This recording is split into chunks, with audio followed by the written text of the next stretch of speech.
ভারতের প্রয়াগরাজে কুম্ভ মেলায় পদদলিত হয়ে অন্তত 15 জনের মৃত্যু হয়েছে। এই ঘটনায় আহত হয়েছেন আরও অনেকে। বিভিন্ন প্রতিবেদনে বলা হচ্ছে, কোটি কোটি মানুষের উপস্থিতিতে ব্যাপক ভিড়ের কারণে পদদলনের পরিস্থিতি তৈরি হয়। তবে আনুষ্ঠানিকভাবে হতাহতের সরকারি কোনো তথ্য এখনো পাওয়া যায়নি। গঙ্গা স্নানের উদ্দেশ্যে মঙ্গলবার সন্ধ্যা থেকে পুণ্যার্থীরা নদীর তীরে জড়ো হতে শুরু করেন। বুধবার সূর্য ওঠার আগেই স্নান শেষে বাধ্যবাধকতা থাকায় গঙ্গা তীরে ব্যাপক ভিড় ছিল।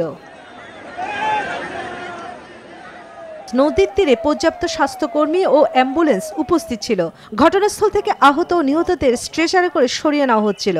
পাশাপাশি কাপড়, কম্বল এবং ব্যাকপ্যাক সহ মানুষের জিনিসপত্রের ছিল ছড়াছড়ি। ভারতীয় চান্দ্রপঞ্জিকা অনুসারে মৌনী অমাবস্যায় গঙ্গা, যমুনা ও সরস্বতী নদীর সঙ্গমে স্নান করলে অশেষ পুণ্য অর্জিত হয়। এ কারণে এত ভিড় ছিল।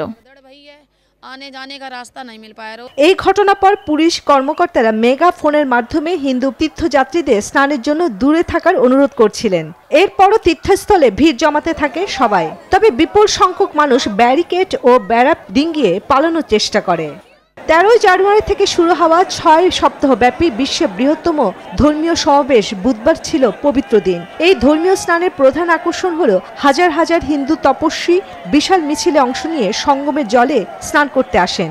হিন্দুরা বিশ্বাস করে, গঙ্গা, যমুনা এবং পৌরাণিক সরস্বতী 3টি নদীর সঙ্গমস্থলে স্নান করলে তাদের অতীতের পাপ থেকে শুদ্ধি হয় এবং পুনর্জন্ম প্রক্রিয়ার অবসান ঘটে।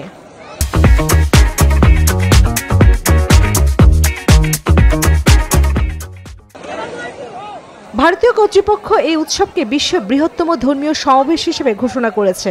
প্রতি 12 বছর পর পর কুম্ভ মেলা হয় এবং এতে ভারত সহ বিশ্বের বিভিন্ন দেশ থেকে কয়েক কোটি পুণ্যার্থী জড়ো হন। চন্দ্রানী চন্দ্রা, নিউজ 24।